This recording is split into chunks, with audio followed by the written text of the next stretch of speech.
Hey everybody, it's Cinnamon Coney, your Art Sherpa, and today I'm going to show you how you can paint a very simple autumn mountain landscape with a lake for beginners, step by step.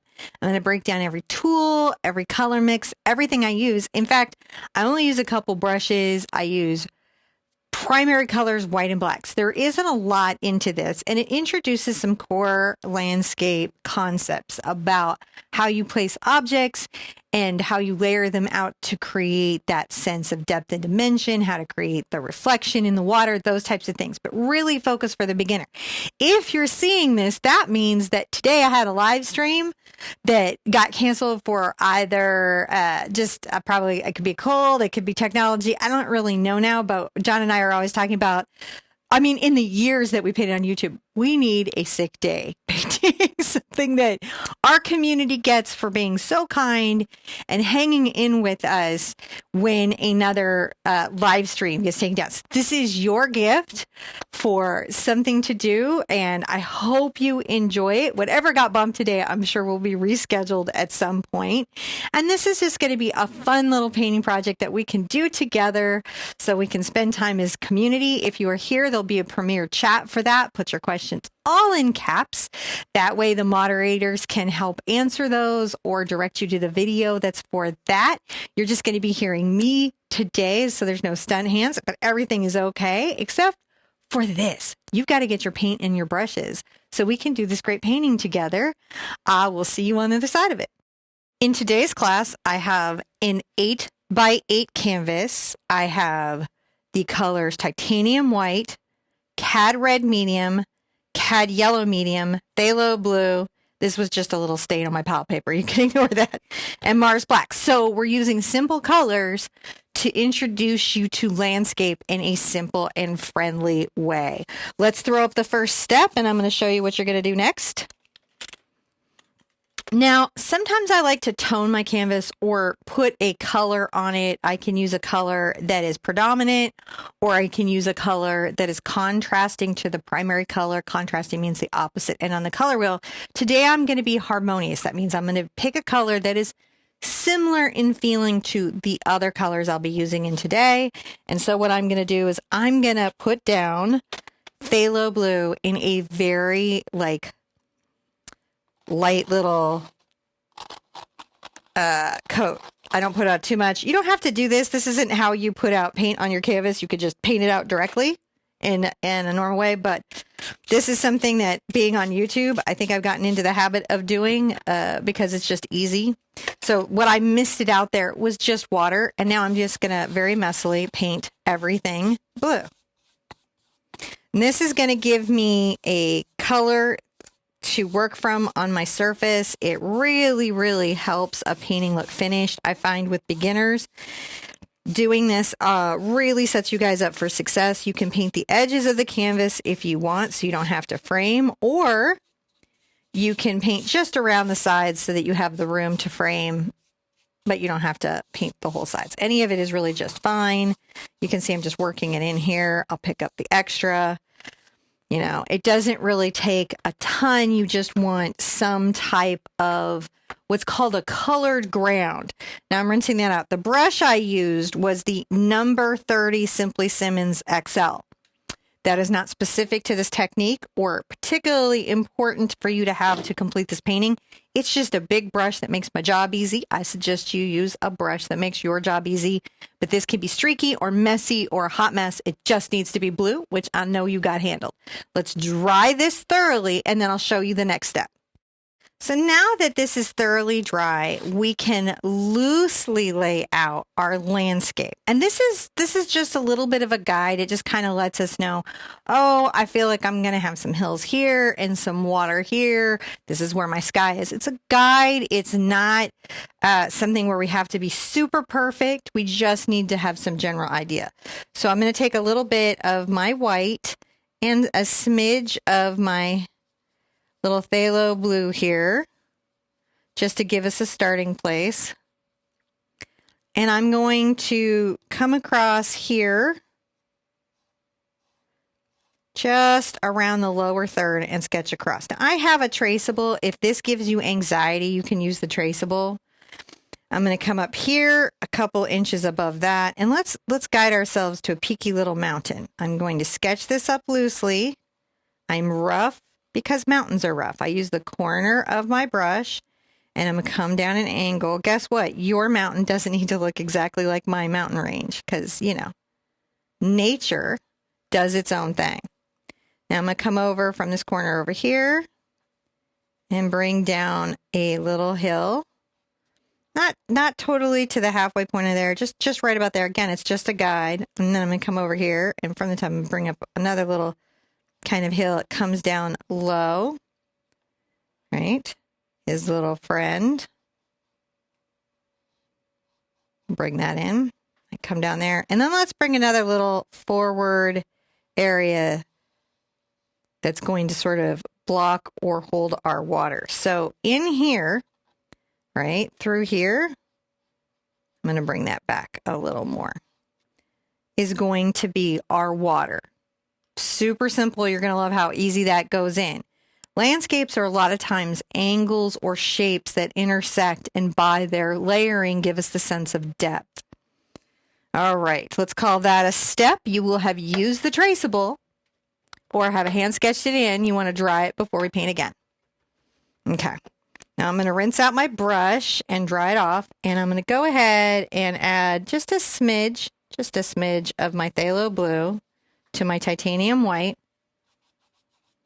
And I'm going to, interestingly enough, in almost a fan or radial, paint out the sky. Now, there's blue underneath. When I come to the center, it's vertical, and then that's where it arcs out left. This is just that first layer where I'm just painting in the light blue sky because we have blue on our surface. Even if our paint is light, it's going to look intentional because the blue is there for us. Adding a little more blue.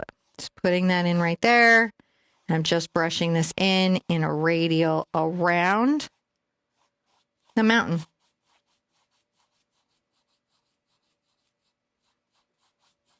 Just fanning it around. It's okay if I go over my little mountain lines a little bit, isn't it? Because that's all right. The sky exists behind them. Now, what you should have is something that's, you know, slightly streaky and kind of fanning out. I can come up into my blue and load a little more into my angle brush, right? Because this is the Catalyst by Princeton angle brush, 3/4 inch angle brush, and I'm just running this in. This just gives me nice edges. I don't need to change brushes. I'm making the outer area just a little darker. See how I'm not loading up a lot of paint? I'm just getting more pigment. I'm just going to come in like that, brushing that in. This is wet, and the new paint I'm putting down is wet, and that does help them blend together. Then I'm going to wipe off on a paper towel, load up just a lot more white. And while everything is still wet, kind of add some dynamic little energy coming off. Going to make sure it's loaded more on the left side so it offloads the brush. If it's loaded on the right side, which is the direction I'm stroking to, if it were loaded on this side, I don't get a nice strong application. Sort of vanish and blend it. It's just a little something that I want. See how that just kind of creates a radial light?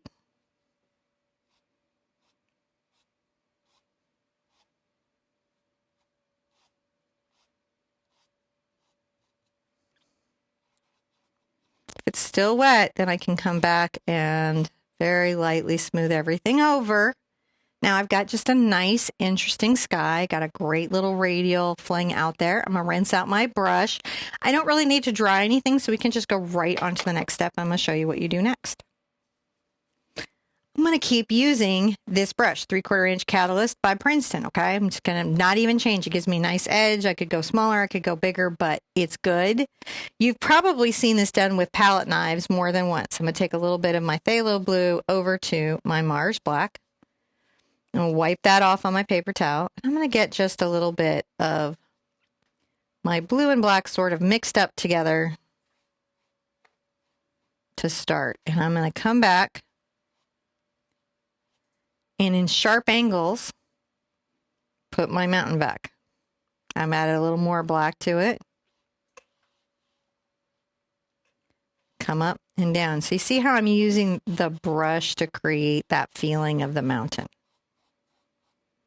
I can go ahead and get a little bit wet if I need to for some more moisture on the brush to improve flow.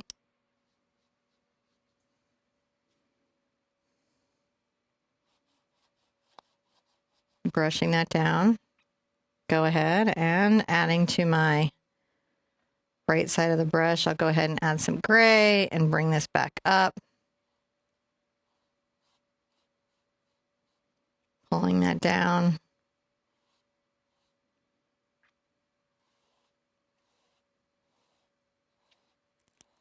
Just starts to build the mountain structure. Now this here, I'm going to have to put back into another mountain, but I wanted this sweeping motion of my brush stroke. See how that's doing? So I zipper that back in. Kind of blend this out and blend this back in. Now what this is going to give me is a starting place.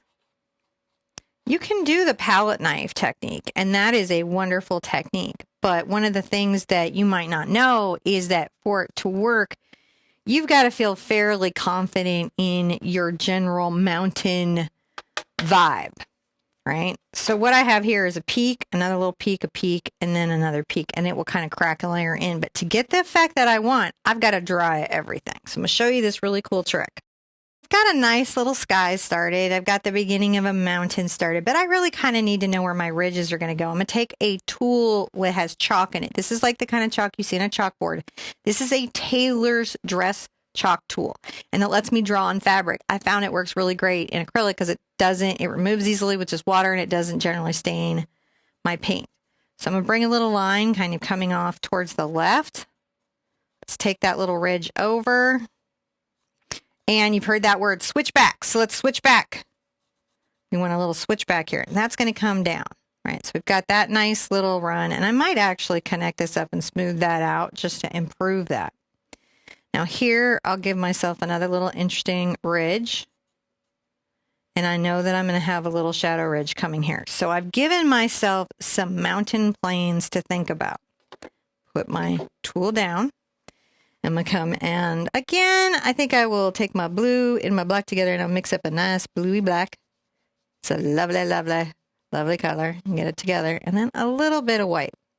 It's somewhat streaky, so it has that look of snow and everything, but it also is quite dark. So I'm going to come here and pull down. And I'm just using the brush to pull down right there. I'm going to probably pull down on that.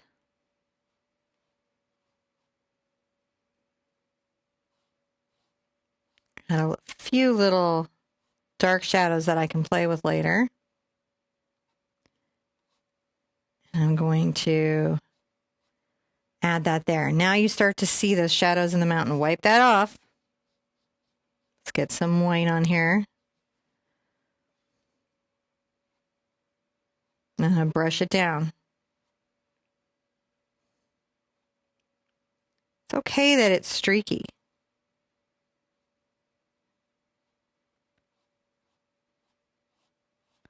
Come back this way. You can see I changed the direction that I'm brushing. So that's just helping me create these little shadows.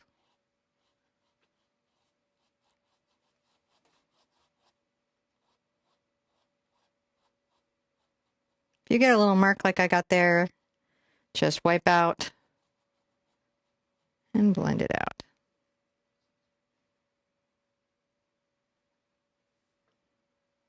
I'm going to add a little light area there. You just want to add little planes. You're just trying to add planes.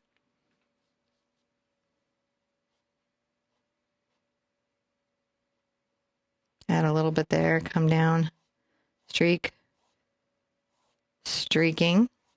You're just trying to get the streaking of your little mountain down. And you can see as you're blending in, it does start to just create these little jagged areas. I'm going to mix up some more gray.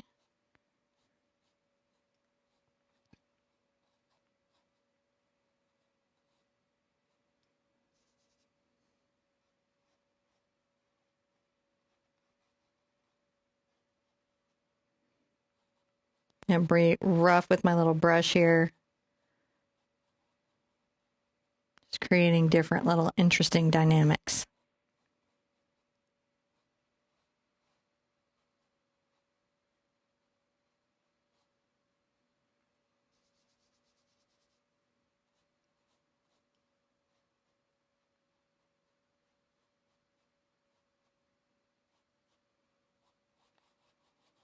This brush back. Rinse, rinse, rinse, rinse, rinse, rinse, rinse, rinse. Wipe off with a towel. And now I'm going to grab probably a lot more white paint. And I'm going to just very lightly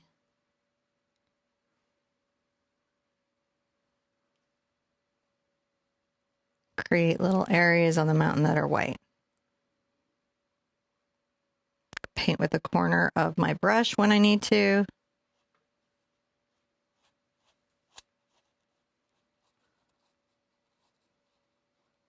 Being very rough and painterly. And so we just want to see light and shadow.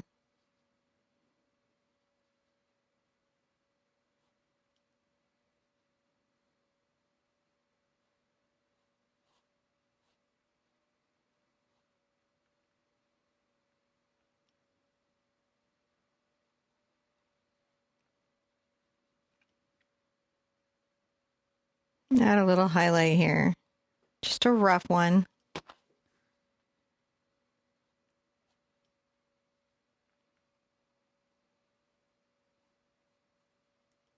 I just pull that down. I just use the brush to create rough angles. You can do this with knives too, but you can do these with brushes. The same sort of sensibility or thought that you might have. Come here, I'm going to add a little bit of white into my gray, but I do want some loose mix.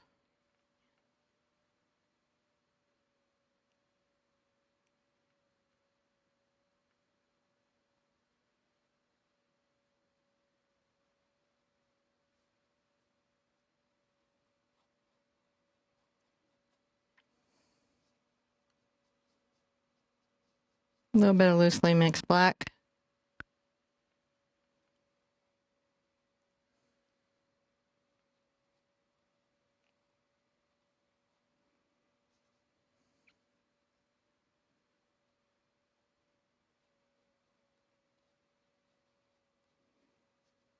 I'm going to put a little here. Right there in that center, talk about a little granite. So now this has personality. It has a couple planes on it. It's got the beginnings of, kind of a nice sky background to it. So these things are super, super doable. I'm going to come here and make sure that up at the top of my mountain, I've got some good snow. Using the corner of my brush to put in those little details.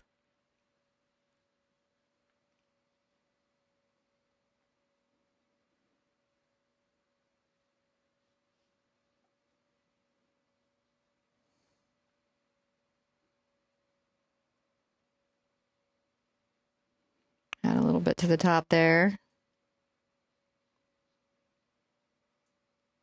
I'm just grabbing white and I'm just adding little bits of snow.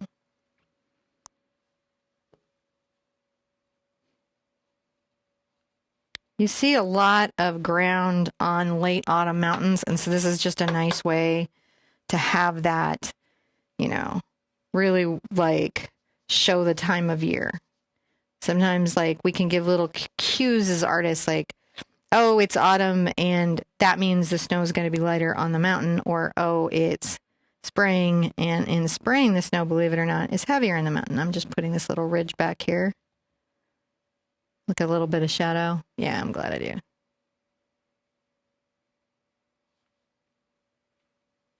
I'm pulling that around there.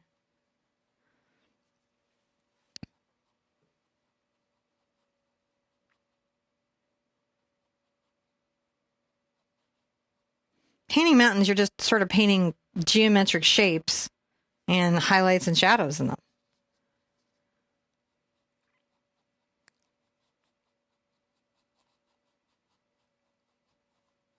You can see me sort of running my brush over everything, improving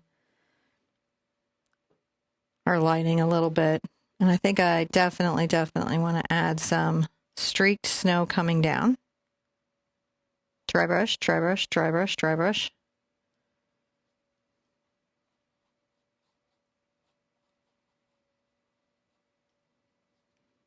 What you don't want to have is a mountain that is just one color or one value or one shade. They just don't do that. And so as long as you have areas that are clearly light or clearly dark, that they're plains that look like they've been broken by geological upheaval. I'm just lightening this up here. We're going to have a lot of trees there, so I know I just want to have it be a little bit lighter than what I have. I'm working my little edge here just to improve that line, because just because we're doing something simple doesn't mean we don't have to be thoughtful about it. We can be thoughtful about it. Stay joyful. Now let's dry everything with our hairdryer. When we come back, I'll show you how to finish this up. You're going to love it. So in our next step, I'm going to do the water, and that means I'm going to create kind of a reflective feeling surface. If you do any of my more complex landscape paintings where we use water, we talk a lot about water as a mirror. Water reflects what's around it in a slightly darker shade sometimes than what's around it. So little things when you're out in the world observing, you will notice. So I'm going to take a little bit of my phthalo blue, and I'm going to get my white into there and make a nice light sky color. And we made a very simple sky color. So I'm going to come here and pull down. Straight up and down. You can see that things are loosely on my brush. I'm not even worried about going over my hills. I'm more worried that it's vertical.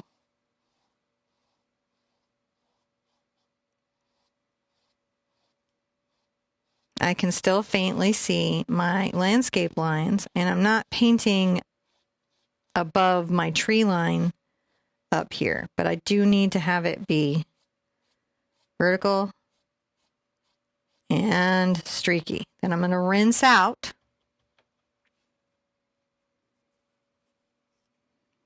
And I am going to dry everything. Now, I could try to do this wet into wet, but I feel like a light pull down glaze will just work better for us overall, and we'll get better result. So let's dry it and come back. I'll show you what you put in next. Now I'm going to come through and I'm going to add the implication of the trees. And so the first thing that I'm going to do is I'm going to take a little bit of my phthalo blue and my cad yellow. I might even smidge in a little bit of my red. And I'm going to come here. You can see the load on this brush. It's still the 3/4 inch Catalyst Princeton. And I'm going to just pull down those light green lines, letting the blue show through. They're vertical. Sometimes on the angle camera or angle shot, it might look like they're leaning to one side or the other. We really want them as vertical as we can make them. I'm going to wipe off my brush, and I'm going to grab just, oh goodness, a lot more yellow.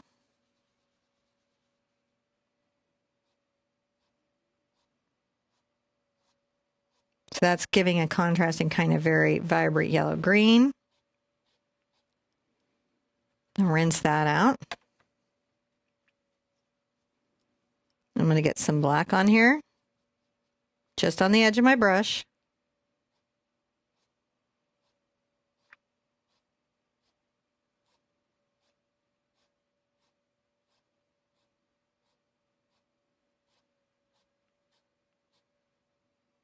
Not terrible. So we're starting to get that reflection we know that we're going to want. Sometimes I come back up the opposite way. I have to wipe off so I don't drag the paint. I just want to make sure that I've got a diffused kind of reflection. Now I'm going to take a little bit of my white and my blue again from the bottom.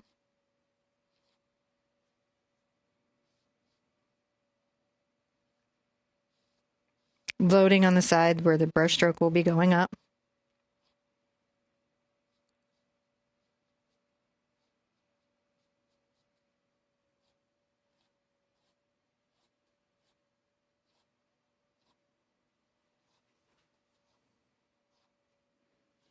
By painting in this reflection this way early, you can get a much better reflection effect than you might get being unfamiliar with how water reflections read in a painting. So this is a good way to introduce yourself to this concept in a not too overwhelming way. All right, let's dry everything and we'll start putting in trees and landscape. We are more than halfway through. For the next part, I want to put in some distant trees, and I'm actually going to do this with a number 6 Raphael Sepia round. It's a really good round that gives me a lovely point. Many of you, I'm sure, are going to be like, could we do this with a fan brush? Yeah, you can. It gives you a slightly different tree and a little less control over the individual personality of the tree.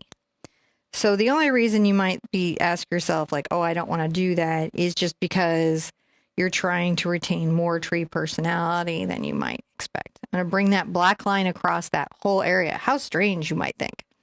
But this is the base of the distant foliage. It should be very solid and deep in value, so I can actually go through and paint that black, creating what is a very distinctive distant shoreline. Now, I'm going to take one line and I'm going to kind of come up a little bit. I'm going to just come through here, making short, tall lines. They can go different directions. That's okay.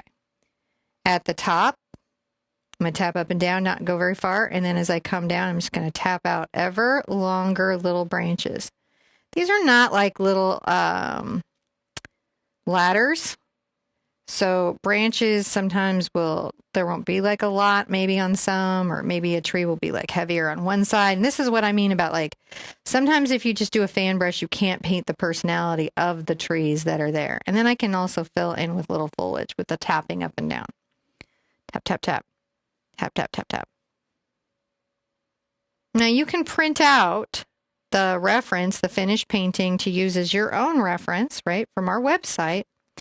You can also, maybe you live in an area that has distant pines and you can go out and kind of look at how they look, maybe in your distant area, and try to use them as reference.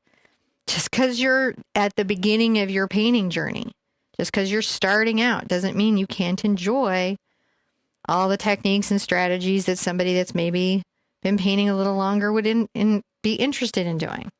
So you can see these are just far away little messy, messy, messy trees. Tapping up and down.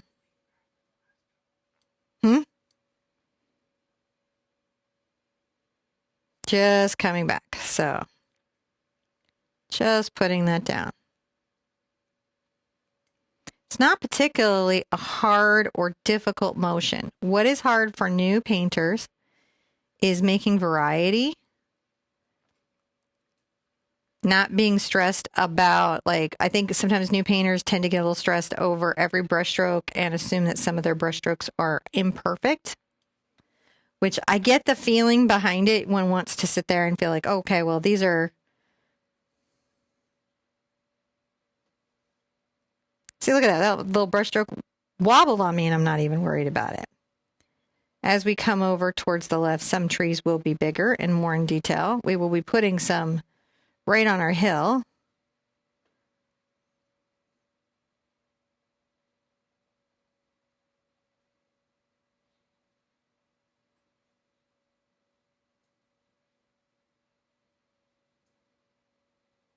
I'm just making distant foliage. It starts to be distant little stand of trees. And along this little line, I will come in and tap that up and down so it is more organic in its nature, and that will help it blend a little better. See, I'm tapping this up and down and making this even more organic in its nature.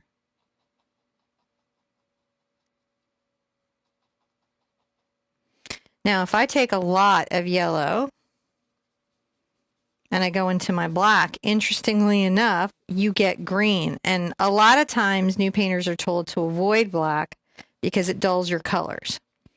That's only true if you use black in landscape painting in a heavy-handed way where it's the only way that you're getting your value and your hue and your tone. Now, I'm going to sit there and say, today, based on this, I've got light here and light here, so I'm going to say my light's coming in more from the upper right, so I'll just focus a little more on my right-hand side of my little trees back here.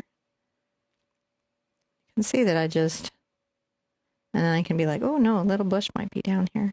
And I go right into the black, it blends in, it doesn't even...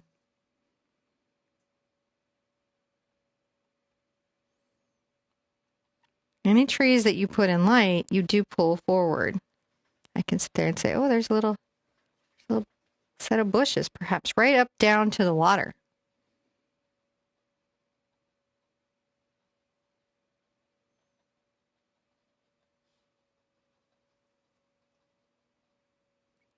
I am trying to make sure that I have highlights and darks in the way nature would like to give me highlights and darks.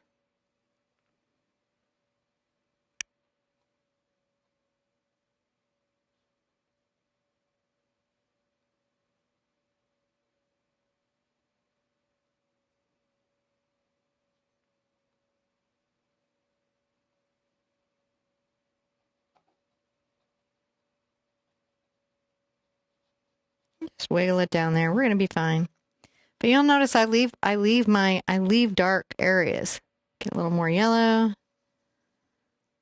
And if you add white into it, it'll be even more of a contrast.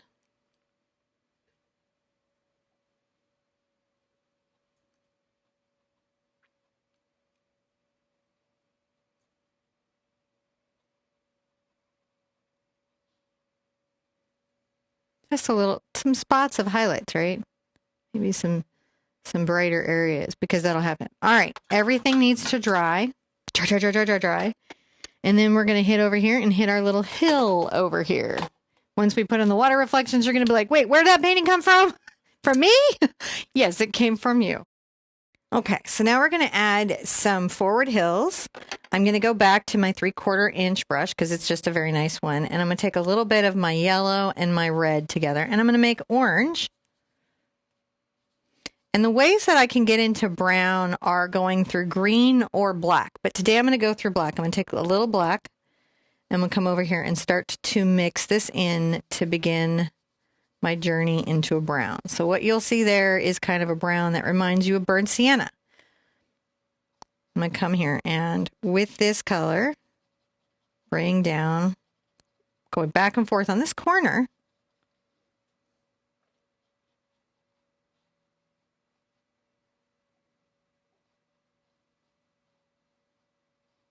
Little in. Let's come back. Back this way with this brown. Now if I come in with more brown, a darker brown, which is just by adding more black.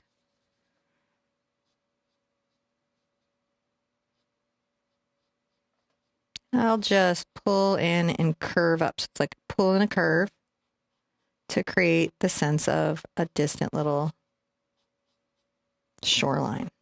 I can even come over here and do sort of a similar thing. I can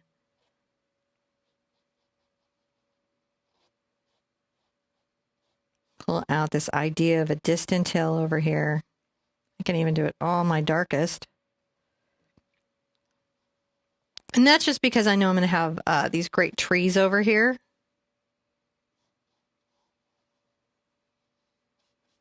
Maybe give that second hill a chance.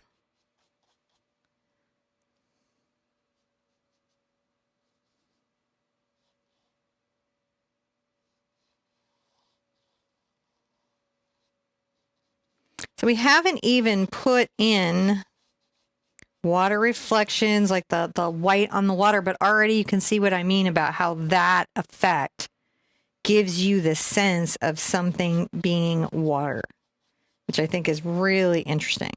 Now, if I go back into my red and yellow, I'm going to get a brighter, lighter brown. And I'll make little short marks at the top of my hill. I can even go lighter there. The top.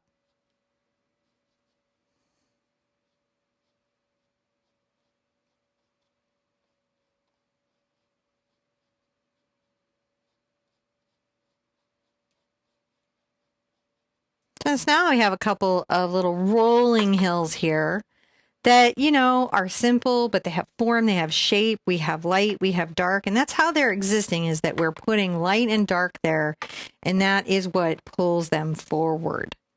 All right, dry everything. Everything. You must be like, man, I am drying my painting a lot. This is a lot of where painting goes really frustrating for new artists because they don't know when it needs to be dry and when it needs to be wet. And by my telling you, hey, this next layer needs to be dry, this sets you up for success, because then the paint won't be coming up into the technique when you're trying to dry brush or layer over. Okay, so let's dry thoroughly and come back. I'll show you what's next. So I'm going to continue to build out the objects that are in my landscape. I'm going to use my round brush again, the number 6. And we're going to come back and just do our tree technique again back here on the distant hill. I'm going to build up one focal guy, just an upward stroke that gets more, you know, tiny as it goes up. Tap up at the top, little bit, little bit. Maybe this guy's a little stronger over here.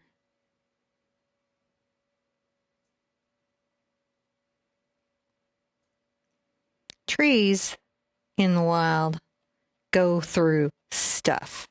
They're very rarely a monoculture. They're very rarely the same very duplicated little tree. Very often trees have tons of personality. So even if you're doing a very simple landscape or you're learning core basic beginner landscape techniques, you know, still know that studying your subject, studying the personality that trees have in the wild and being able to duplicate that in your painting, that's something that a new artist can do really early on in their skill sets that can help improve their painting.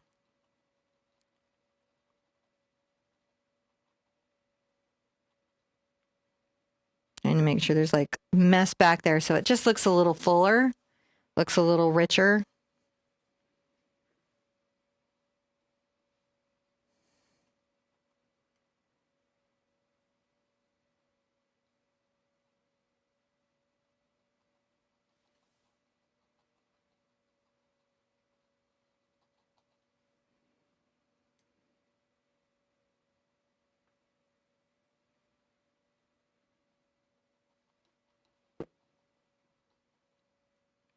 Just putting those through. You can relax through it. Take a deep breath.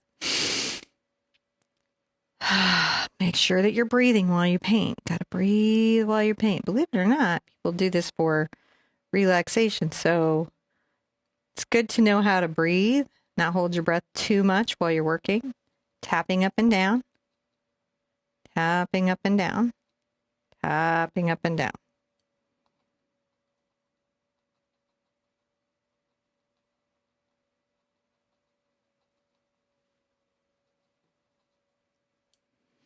That looks very nice. That's a little more complete over on this far right side.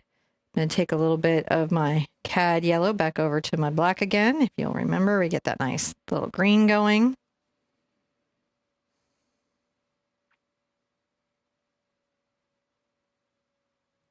Taking this much darker green kind of to these distant trees.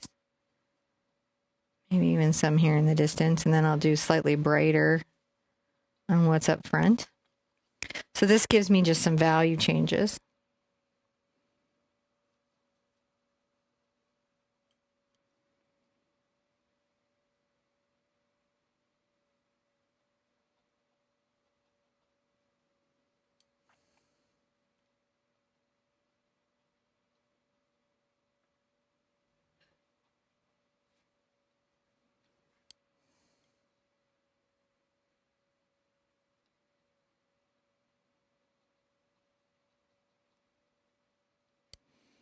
You know, like a lot of yellow and some white.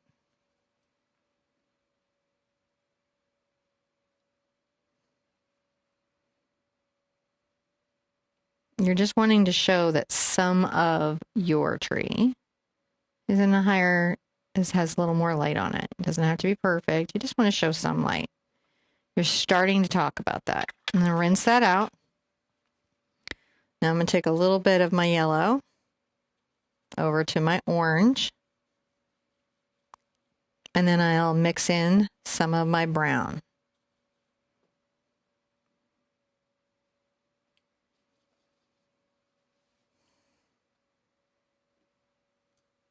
I'm just making little taps.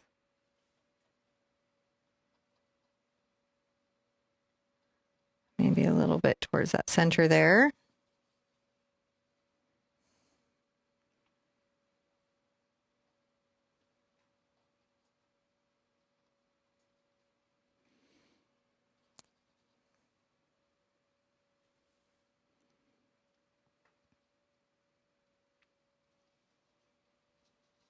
And it's okay because I want this to be rough, right?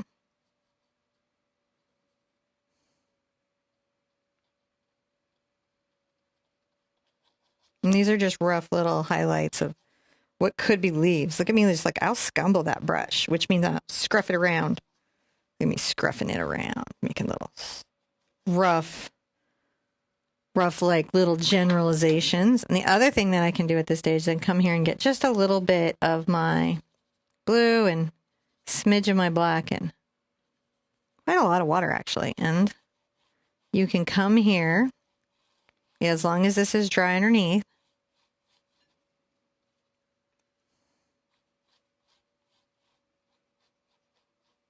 just under that hill, maybe again between these two, just add a little bit of that blue glaze. It's not even with a glazing medium. So this is just, I'm not putting on enough paint to completely cover what's underneath. And I can still come in and get maybe like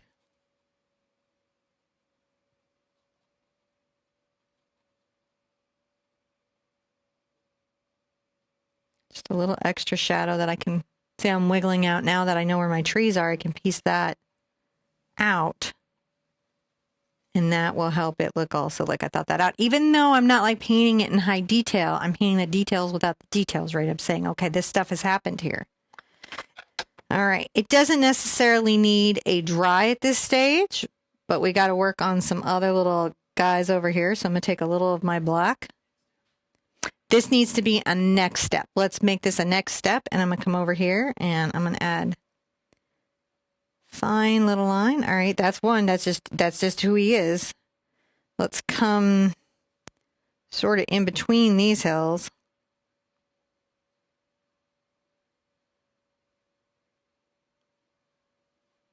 And a little rough and jaggedy line going up that way.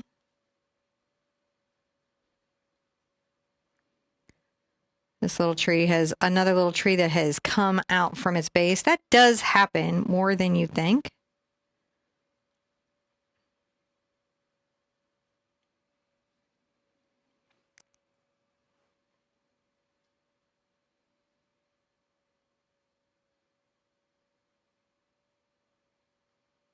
And that got a little wandery on me.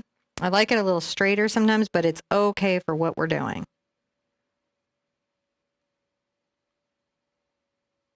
A lot of that's going to be under branches and things, so there's just no worries yet.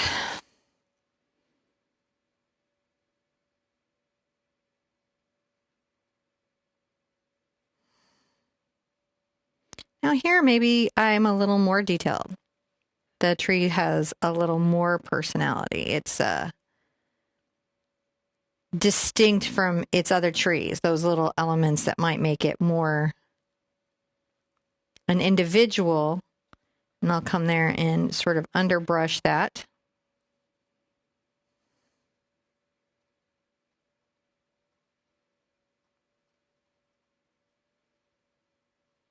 Bring a little branch out here.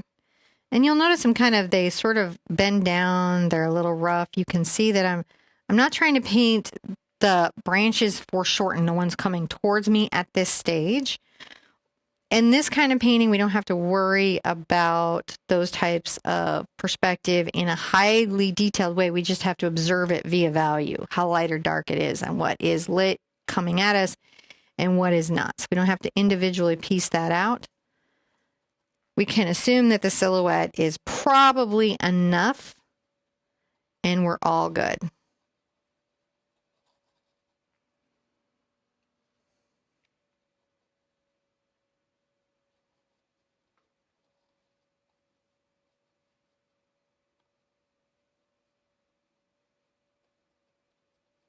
This tree kind of comes back behind that. And we are familiar with the old yellow-green.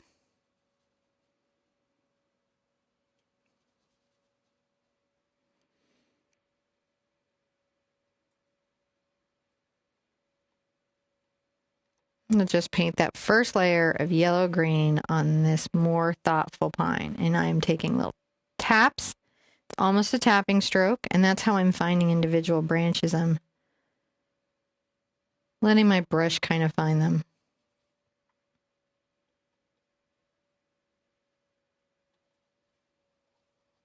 And a little bit right there.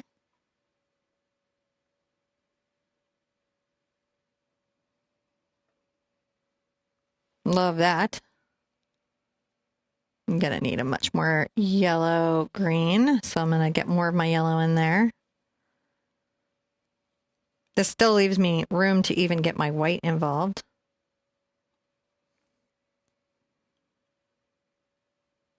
You can see I'm just enjoying putting down little focal points of highlights.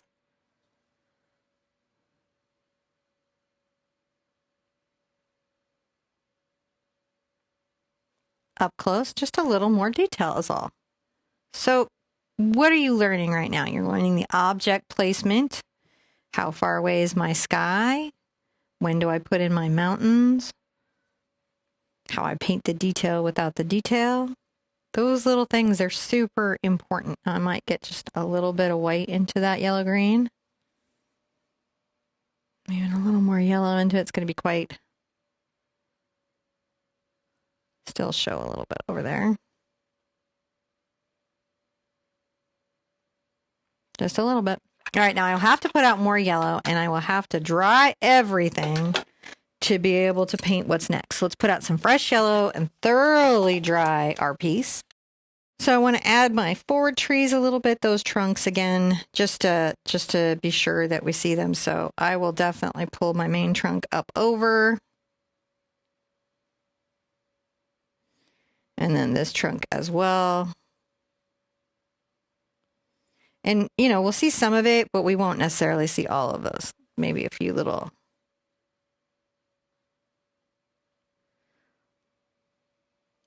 lines out. And that needs to have a dry. While that's having a dry, remember I said we should put out more yellow.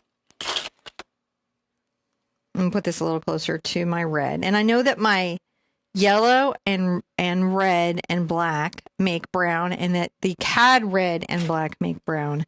So I've got lots and lots of room to play here. So let's come back into our orange. And then I've already got some black there, so it's going into a very kind of orange brown. You can see that there.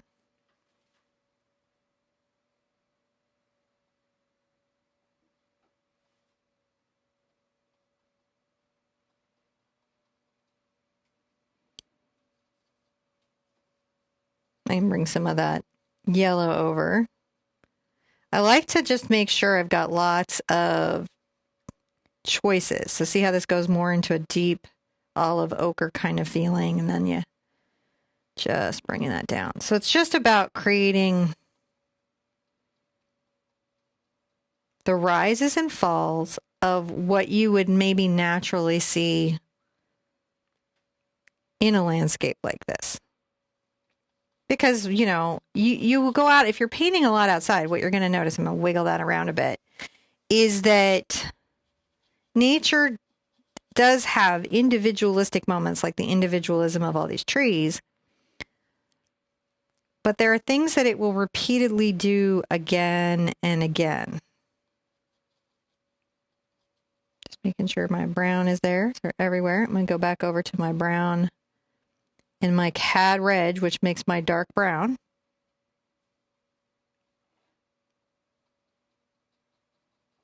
I can put that under some trees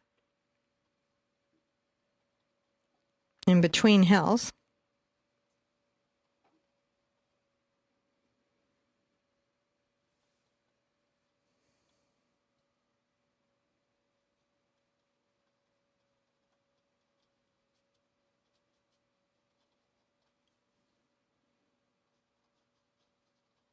And I kind of work it up here. Just make sure that we've got nice shadow. The other thing that we can do, believe it or not, is take a little bit of our black and some of our blue.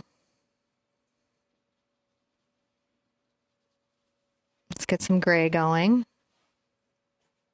I've added some water in my brush just to improve the flow.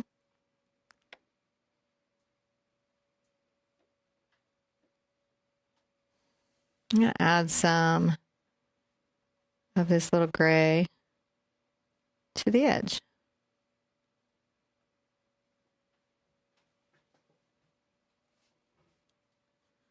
Maybe add some of it right here. Like that front. You'll get kind of a sense of it as we go. There's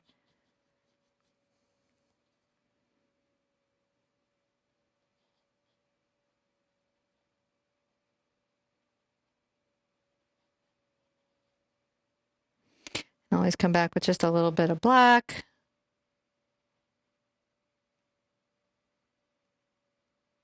Now wiggle that along that little edge. Just sort of work it back into the landscape.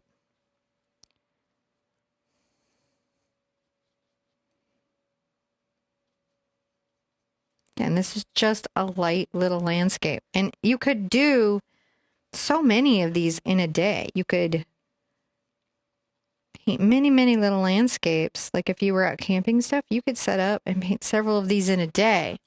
So you can get lots and lots and lots of little studies of your environment and then find yourself going, oh, wow, like then I can visit that further or visit that further or visit that further.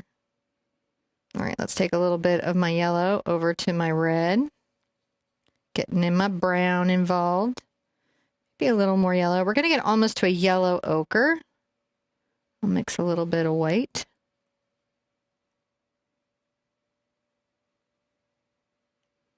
You can see that it just definitely registers as like almost light.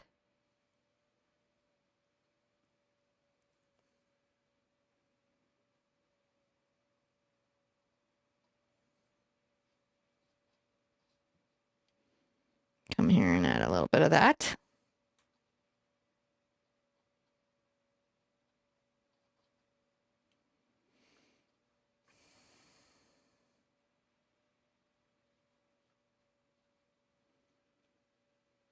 Just little highlights along the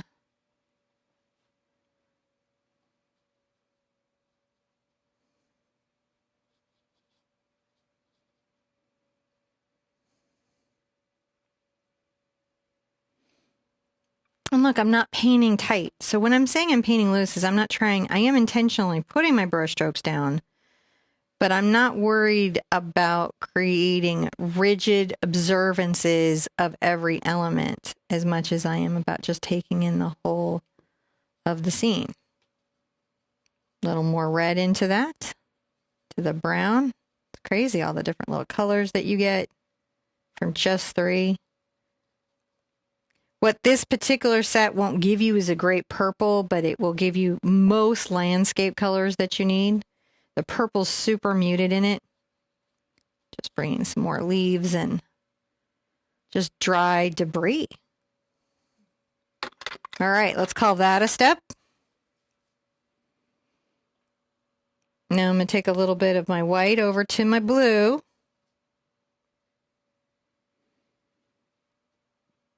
And I'll go ahead and take it to my brown.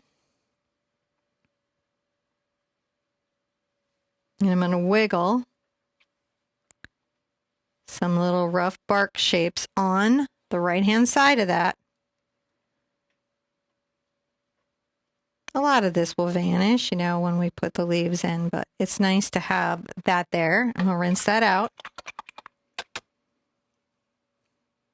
Now I'm going to get a little bit of my red into my black, and I'm going to add some yellow to it. And what I'm going to get is a very deep burnt orange. I still want it more orange than what I have. So it's finding a burnt orange that's still distinctly orange, right? Because you do want it to feel like, the fall leaves. And I'm just tapping my little brush up and down, creating little clusters. Right? These are just little leaves. I'm just being very This one will go a little more in front of his friend and be a little heavier right here.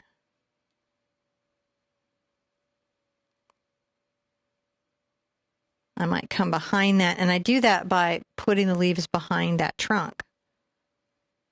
See, if the leaves are behind the trunks, then they're behind them, spatially in the painting.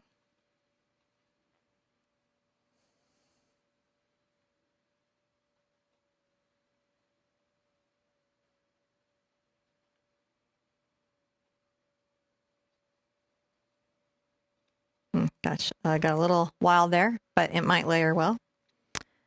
A little more red and yellow. I haven't rinsed my brush, but I am more red and yellow.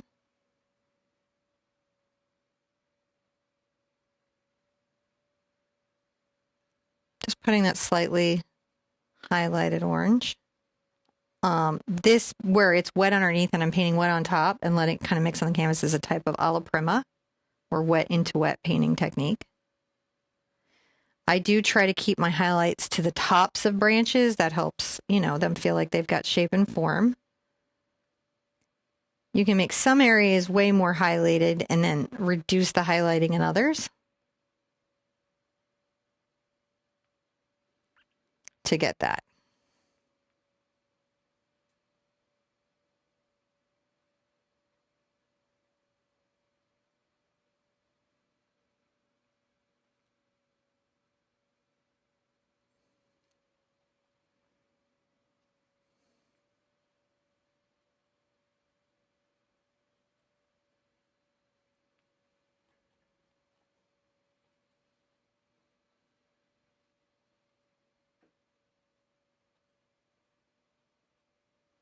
Now I'm going to come in with just a lot more yellow.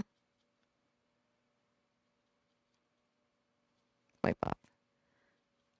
So I want a yellow-orange. Needs to be definitely a shade lighter than what we've done before, and maybe a little brighter.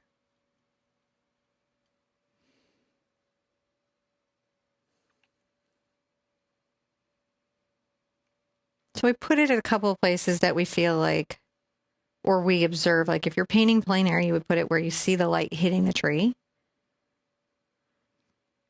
But where we're kind of painting from knowledge, right? Like, so this is sort of a study of knowledge, so of a location. We just want to take our experiences from before when we've been painting and remembering them here in this little study.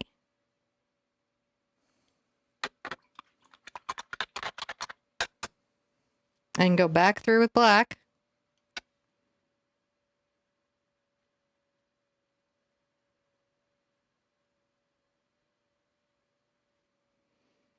And just make sure we feel like our trunk can be seen through the tree.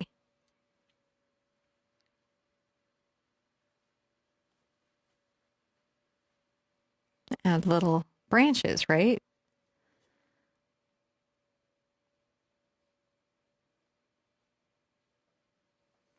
And that helps us be kind of aware there. All right, let's call it a next step. I think I'm going to stay on with my round brush. I don't mind if it's a little bit gray. It doesn't have to be pure white, but it will, for the purposes of this, feel a little white.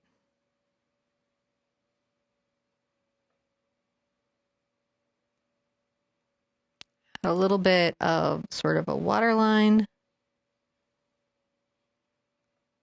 And wiggle one back and forth. It's sort of like the light on water.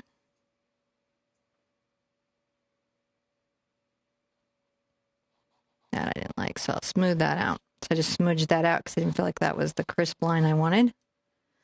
And that's the other thing I really like about acrylic painting, is that if I like something, I can keep it, but if I don't have to.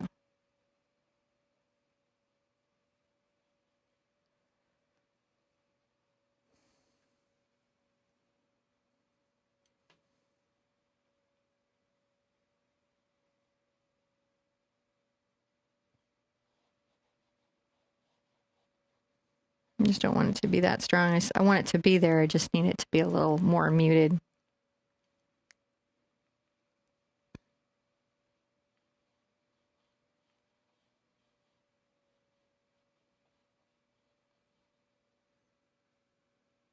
And that really lets that feel a little bit like water.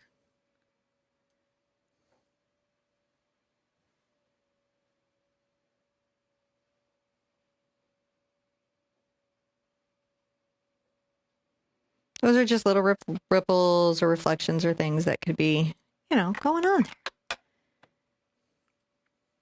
we've got our little bank. I can come clean up any little bank if I need to. Just make sure that my shore feels rocky and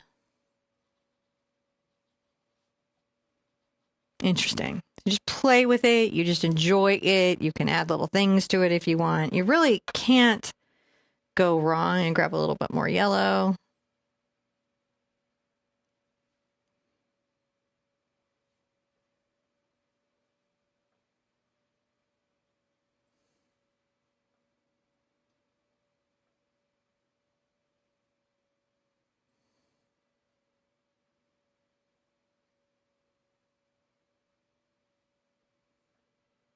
Just playing. I think we really got there.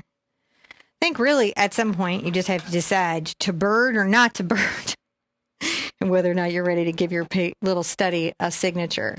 If you're trying to learn to paint, and I highly recommend it to anybody that's interested because it's just so healing and so relaxing and really lets you hear your own thoughts. Remember that painting consistently and regularly is much more important than painting the painting perfectly. So what you want to do is you want to find a way to create a scenario where it is enjoyable to sit down and paint as often as fits your life's ability to allow. So like me, I'm a daily painter, but that's not possible for everybody. Just adding a little bit of a signature down here at the end so people know who made the painting. And I try to use colors that are, good and go with the painting itself. And this is just a loose little landscape painting to introduce you to the concept of object placement, value, and how we layer things to create the effects of landmass, mountain, sky, water, trees. Just really something fun like that. I hope you enjoyed today's lesson. I've got many more like this, and I think that you'll find that they get more and more and more complex. So teach you a really early concept and then add to that little concept and add to that little concept. It's all in the process of being a beginner.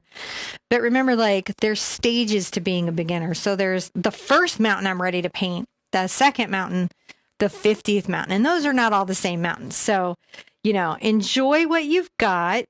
Appreciate the process of being new. Appreciate the discovery. Appreciate even if something is frustrating, be like, oh man, that was a little more frustrating than I expected. Appreciate that because it's a special time and it doesn't last frustration lasts forever in art, but that new beginner discovery, I don't know what's going to happen. And I'm kind of excited to find out. Enjoy that. Don't be so about the mistakes that you miss the moments. Be good to yourself, be good to each other. And I'll see you at an easel really soon. Bye-bye.